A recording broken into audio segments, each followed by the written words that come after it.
Bem, pessoal, chegamos aqui ao que eu chamei de terceiro momento dessa nossa conversa sobre vícios nas relações de consumo, e a ideia é trabalharmos aqui com os prazos.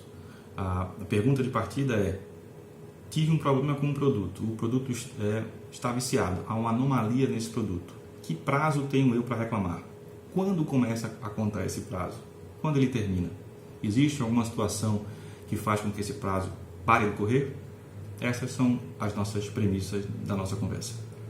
Bem, os prazos previstos no CDC estão no artigo 26. Então, o artigo 26 do CDC, ele estabelece os chamados prazos decadenciais, os chamados prazos de garantia, ou a chamada garantia legal, né? E daqui a pouquinho a gente vai ver a diferença entre a garantia legal, a garantia contratual e a garantia estendida. Agora, nós vamos nos ater à chamada garantia legal. O Código ele estabelece uma diferença e um tratamento diferenciado para os produtos e serviços duráveis e os produtos e serviços não duráveis. Então, quando um produto ou um serviço não é durável, o prazo de garantia legal é de apenas 30 dias. Se o serviço ou o produto for durável, o prazo de garantia é de 90 dias. Percebam que esse prazo é contado em dias, tá? Não é um prazo contado em meses, em dias. Isso é importante se observar. E essa distinção entre produtos duráveis e não duráveis, a gente pode utilizar aí para melhor compreender essa definição.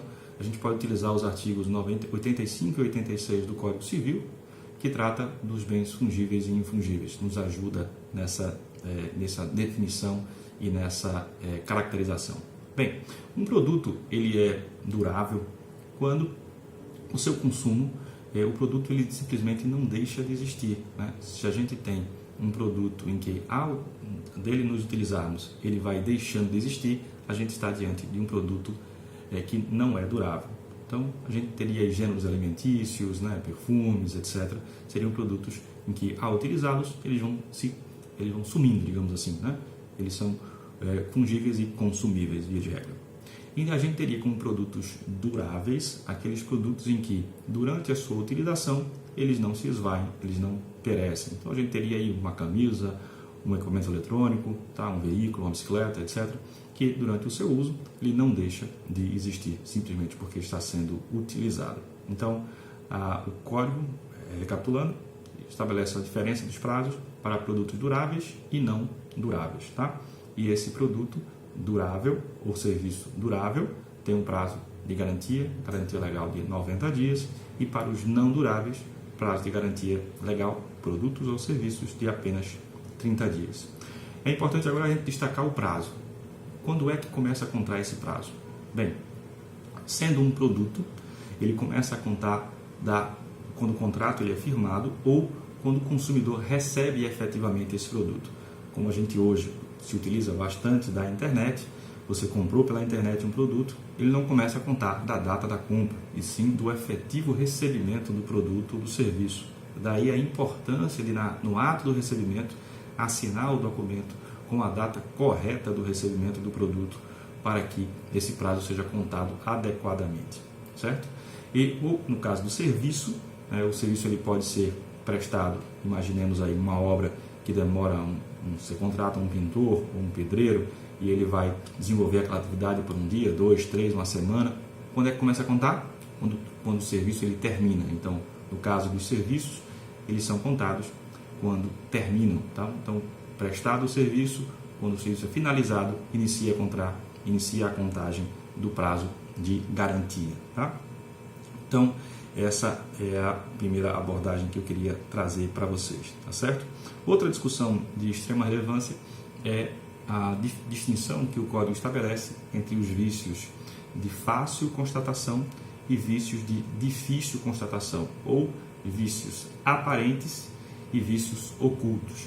O vício aparente, o prazo ele começa a contar justamente dessa forma que eu acabei de mencionar. Se o vício for oculto do produto ou do serviço, ele só começa a contar quando o vício efetivamente se manifesta. Repito, se o vício não for aparente, se o vício não for de fácil constatação, se ele for oculto, ou também chamado de difícil constatação, o prazo começa a contar da sua manifestação.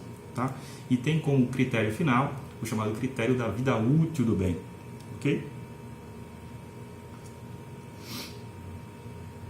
Bem, na sequência, a gente tem a questão aqui, uma referência que eu queria trazer para vocês, na verdade, sobre o critério de vida útil. Tá? O critério de vida útil ele é tratado na doutrina e é reconhecido pelos tribunais. E aí eu trago aqui uma referência, cuja leitura eu recomendo a vocês, está no roteiro de aula, dizendo o seguinte: é uma decisão do STJ, um recurso especial 11.23.004 do DF, uma decisão relativamente antiga, de 2011, que diz o seguinte: o critério de vida útil deve ser objetivamente considerado, tendo em vista que o fornecedor não pode ficar responsável indefinidamente por uma anomalia no produto, mas, se o vício do produto era oculto, a contagem do prazo decadencial de que trata o artigo 26, parágrafo 6º do CDC, é a data em que ficar evidenciado o aludido vício, ainda que haja uma garantia contratual, sem abandonar, contudo, o critério de vida útil do bem durável,